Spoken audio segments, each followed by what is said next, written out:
This tabletop AI presidential campaign has been inspired by the likes of Cocomimi, Brickhouse AI, Malathrex, the Goatcrafty CG, Meme and Dice, and so many more. Our editor is way more comfortable with D and D5E. He plays regularly but hopes to expand the AI President D&D community to new frontiers. Perhaps Star Wars will work. If we are lucky, maybe we can get help from the community. Our editor is a player but has never game mastered. Gentlemen, welcome to our Star Wars roleplay game. Tonight, we journey to a galaxy far, far away during the time of the first movie, A New Hope. I'll show you all. I'm going to make the Star Wars great again. Just watch. Trump for Emperor 2024. He just can't help himself, can he? I am too busy helping other people, Barack, making the galaxy a better place. Good gracious.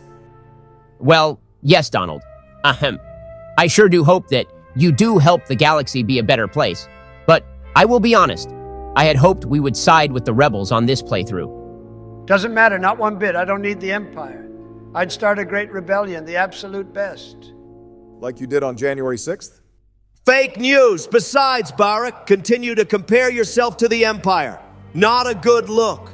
Yes, well, let's introduce our characters. President Trump, what character did you decide on? I'll be playing a human Jedi Sentinel. Strong, wise, and with the best lightsaber skills in the galaxy. A red one to signify red wave that is coming in 2024. Anyone gonna tell him that only the Sith use the red lightsabers? That is true, Donald. It varies because of, Disney now owning the franchise. Their canon has something to do with emotions or whatever, with Sith having negative emotions. But I much prefer Star Wars Legends. Jedi traditionally use natural crystals, such as those from Illum. The colors produced by those crystals tend to be blue or green, but other types of crystals can be purple, red, yellow, so on. Sith use synthetic crystals. It's a tradition for each apprentice to either be given one made by their master or make their own crystal.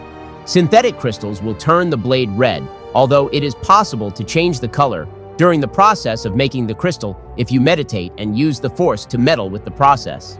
Most Jedis would use green or blue. Yada yada, nerd talk. I like red. I'm definitely not using blue. Well, that could be very interesting, Donald. Let's go with red. Excellent choice, Mr. President. Your Jedi Sentinel will be a beacon of hope against the forces of darkness. Now, George, you haven't spoken much. Let's hear about your idea. Oh, you mean me? Well, figured this campaign could use a little cowboy energy. I'm going to be a scoundrel smuggler, just like Han Solo in a sense. Ready to charm my way out of any situation. And if the charm doesn't work, my trusty sidearm will. Perfect, President Bush. Your scoundrel smuggler will add a dash of adventure and excitement to our journey. And what about you, Barack? I've decided to play as a former technician for the Empire, now fighting against them as a rebel.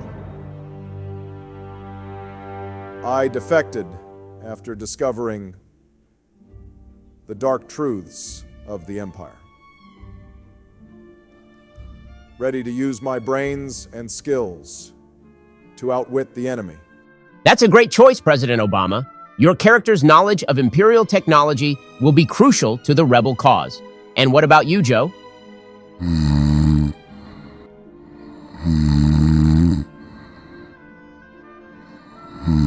And he already fell asleep? How daft! And they think this guy's gonna run the country for another 4 years. Joe, wake up, buddy. Huh? Oh yeah, I'm awake. I'm here. Are you sure about that, partner?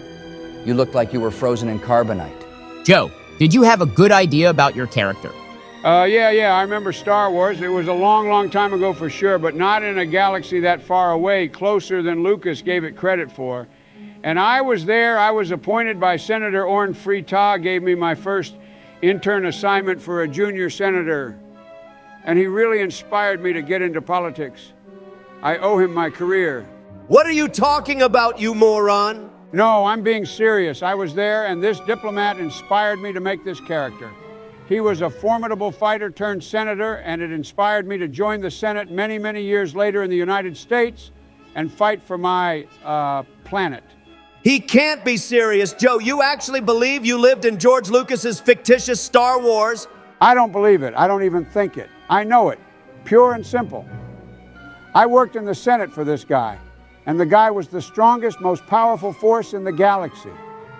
He had abilities some would even consider to be unnatural. I'm starting to agree with Donald. Can't believe I just said that. Hear him out, fellas. Joe, where was this powerful senator from? Please continue. Well, the fellow was cunning. A senator from Naboo, everyone feared and respected him. Real leadership goals for me. A senator from Naboo by the name of Jar Jar Binks. Oh, no, have to be joking, Joe. Jar Jar Binks. Ha, ha, ha, ha. Hey, disrespect me all you want, but put some respect on the name. Senator Binks taught me everything I know. I want to play as an Otala Gungan just like him. Otala Gungans are more nimble and Ankuran relatives. Ankuran are stout and strong, which is no wonder why Boss Nass in his youth won the big nasty throwdown and secured the governing role over Otogunga. He is just making all this up. I think I'll be a Gungan bounty hunter, ready to track down bad guys and bring them to justice, just like the good senator. Very interesting choice, Mr. President. Your Gungan bounty hunter will certainly bring some unique skills to the group. Let's get ready to begin our adventure. Well, that's enough for today. I think we all may need some time to think this all over. In the meantime, work on your backstories. We will all play tomorrow. Thank you all for listening. If you have any good input, we would love to read it in the comments. Like and dislikes? Favorite part? All feedback is appreciated. This has been a year-long dream of our editor. If you really can't wait for next episode, watch our trip down to Texas. We would love for you to join us on George's ranch. And after seeing episode 9, trust me, we are going to make Star Wars great again. Believe me,